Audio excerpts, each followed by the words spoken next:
Yo and hello everybody, Mike here, baseball collector. Coming to you today from my office, which seems like an appropriate place for me to do this video. I've been thinking about this a lot over the last day or so and wanted to come with some thoughts. And there's two big hobby news, at least that affect me, that I've seen in the last day that I wanted to address. And the first one is obviously PSA raising their prices, essentially doubling everything. And then eBay discontinuing their eBay bucks, their standard eBay bucks deal.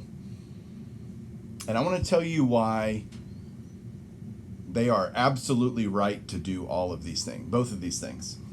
I don't necessarily, this is going to come across as me defending them, and it's not. I don't like either one of those things. I don't like prices going up at PSA. I don't like eBay discontinuing eBay bucks in the general sense. But they're right to do it. They are absolutely correct to do what they're doing. And I'm going to tell you why. So let's take PSA first. Obviously, we all know about the tremendous backlog at PSA in terms of number of cards. Nat Turner's taken over.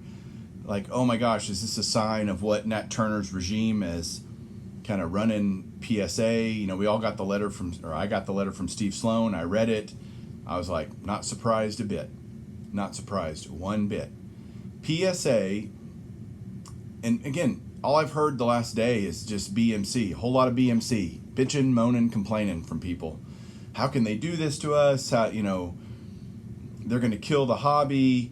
What are they doing? This, that, and the other. For some reason, we in the hobby think that they owe us anything. They don't. They don't owe us a damn thing. They are here for one reason only. They exist for one reason only, and that is to make money. Both eBay and PSA. Period, paragraph.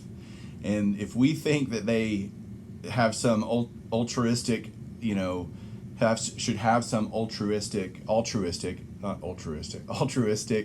motivation to us loyal hobbyists, you're wrong. They do not have that, nor should they. Honestly, they don't owe us anything. We can choose to use their product or we can choose not to. We vote with our wallet in terms of what we think the direction of any company is by choosing to participate and buy their goods and services. And so bitching, moaning, complaining is not going to stop anything.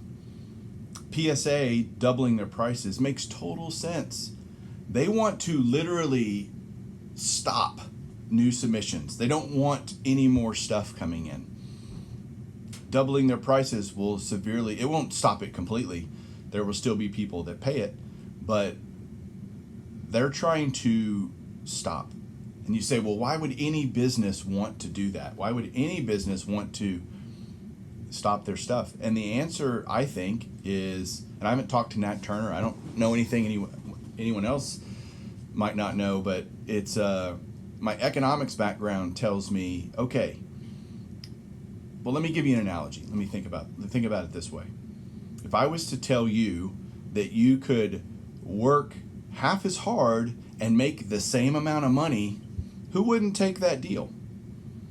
And I think PSA is saying, look, we can severely diminish the amount of cards that are coming in and make the same amount of money, which frees up bandwidth for us as a company to start looking at innovations and AI grading and technology and all these things that I think where Nat Turner is going to go is they're looking at it as, and private investors are different than shareholders. Private investors go, I've got the long game in mind.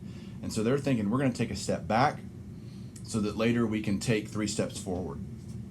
Because right now, if they keep doing things the way they're doing, they're going to be stuck in this, cycle of too many cards for a long, long time. It's hard to see a way out of that in the near future.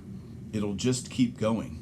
So they're going, we have to put some brakes on this. We're going to do it by doubling prices. We're going to take in the same amount of money essentially, and that'll free us up to do some other things, allow us to catch up, all of these things. That's what I think they're trying to do. And I think they will accomplish that because people like myself are going to go, I'm not paying that to get a card graded, so I'm not going to send any in. And again, I get to choose that. If I decide, well, I still want to send this in, then I'm going to pay the extra prices, and they're going to take it. They're going to gladly take the money. Thank you. So they're right to do this if their goal is to get caught up, start doing some innovation, do all these things to take 3 steps forward as a company. They are perfectly, I think it makes total sense for them to do this. And we can bitch all day long, oh man, we're getting screwed and all this. Well, that's the way it is. Use SGC, use BGS, use HGA, or all the, CGS, whoever. There's other options for you out there. But I think PSA is going to be stronger for it. I think the hobby is actually going to be stronger for it. And it just makes sense. And then you get into eBay and the eBay bucks thing. Again, I think it sucks. I hate it. I love getting eBay bucks. I love at the end of every quarter having essentially free money to go buy stuff that I want, or at least allow me to go $100 card. I have $50 in eBay bucks. Man, I feel like I'm getting a deal. Well, if you think about, again, use it and think about it in regular business. Why do companies offer incentives at all? Why does a car company, for example, offer cash back to buy a new car, or these huge incentives? It's so people buy their product. eBay Bucks exists so that people will be incentivized to maybe buy more than they normally would because they know they're getting something on the back end. eBay doesn't need to do that anymore. They're like, look, we got people will use eBay. It's like the first taste is free, right? On some drug. They're getting you addicted to eBay. And once they have, they're like, we don't need to provide that incentive anymore. People are using us. They're going to use us whether we have eBay bucks or not. Why would we spend that money and return it to the people that are buying stuff on our platform when we don't have to? People will use it just as much. We will lose no customers because I'm not going to stop buying on eBay just because there's not eBay bucks anymore.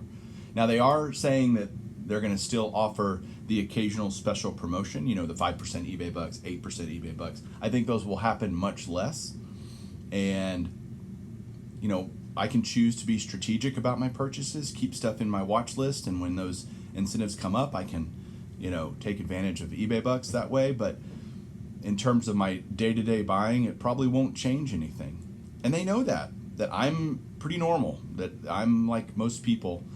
And again, I don't like any of this. I don't like it, but it totally makes sense for them to do this. They don't need to offer incentives anymore. They don't need to offer low prices anymore. If they can get us to pay more, they should. They're in the business to make money. They're not in the business of, having, this wonderful idea for the hobby. Like, we want to help the hobby grow and all. They don't care. They don't care. We'd like them to care. We'd like to think that they would care. They just don't. And they're not wrong to feel that way. We're not wrong to feel that they should care. We're just not going to be, we're not going to be proven right in that deal. So that's kind of what I think about what's going on. And I'd love to hear comments down below. Look, you can totally disagree with me. In fact, many of you probably will.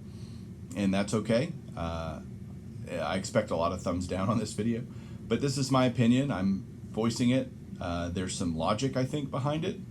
Not everybody likes to think logically, but it makes sense that they're screwing us. And good for them for doing it. They're in the job to make money, and that's what they're going to do. But in the meantime, you can still choose to keep collecting. See you guys later.